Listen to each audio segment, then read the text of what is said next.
सिद्धार्थ के साथ। सिद्धार्थ, अभी अभी थोड़ी देर पहले चाइना का Q2 जीडीपी डेटा आया जी।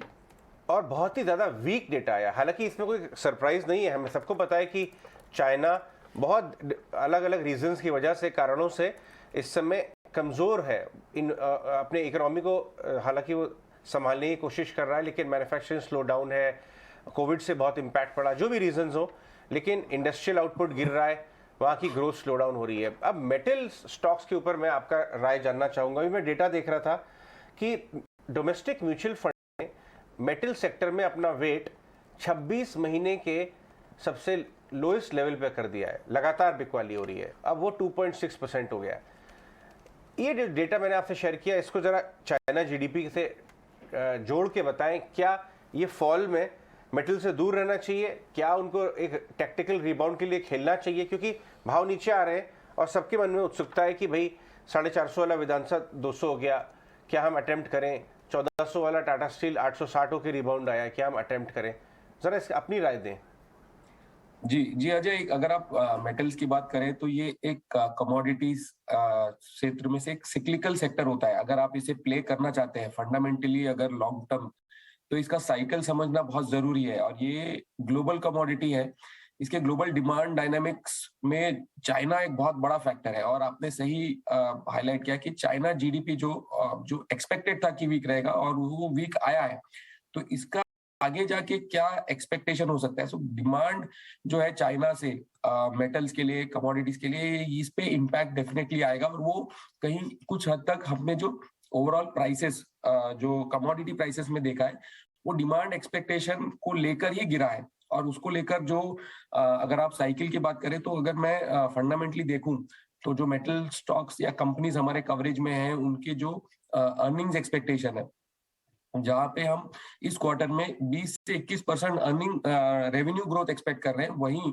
एबिटा में 13% डिक्लाइन और नेट प्रॉफिट में 20% डिक्लाइन की एक्सपेक्टेशन है। आप समझिए, यहाँ मार्जिन प्रेशर हो रहा है, जो प्राइस फॉल हुआ है उसका इम्पैक्ट सीधे सीधे मेटल कंपनीज में देखने को मिलेगा। हालांकि एक साइकिल में हमने देखा लास्ट 1.5 साल 2 साल से इन्होंने काफी रिकॉर्ड प्रॉफिट रिपोर्ट किया और वहां से थोड़ा गिरावट आएगी। बट ये जो साइकिल है, यहाँ पे हमें लगता है कि ये साइकिल से दूर ही रहना चाहिए।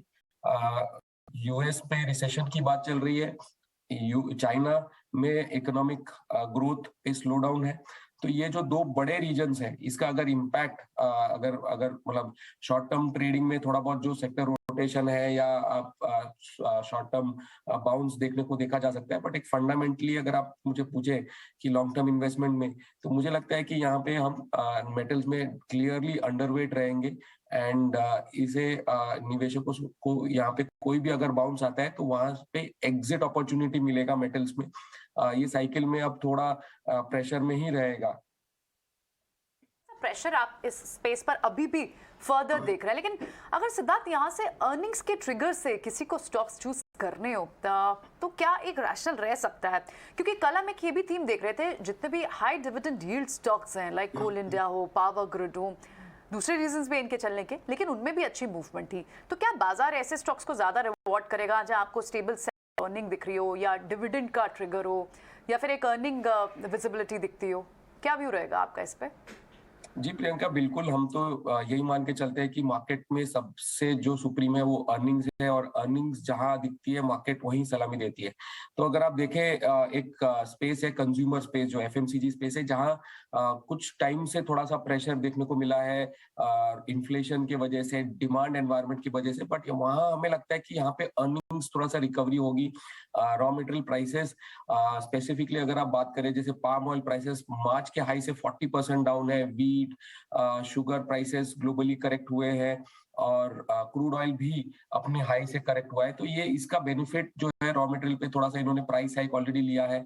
अगले कुछ क्वार्टर में मार्जिन पे थोड़ा इंप्रूवमेंट देखने को मिलेगा। और अनदर फैक्टर जो है, जो डिमांड साइड में अब हमने देखा है, जो मॉनसून ने काफी अच्छी बढ़त देखने को मिली है लास्ट कुछ 10-15 दिनों में। अब डेफिसिट से सरप्लस पे आ गया है।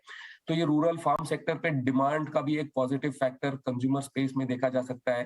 तो लो बेस भी है, पिछले कुछ 2 सालों का।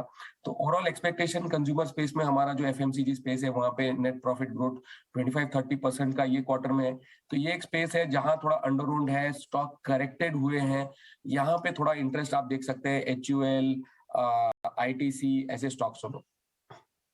ओके तो चलिए ये तमाम स्टॉक्स हैं थीम स्पेसिफिक यहाँ पर नजर रखनी चाहिए ऑफ कोर्स Q1 FY23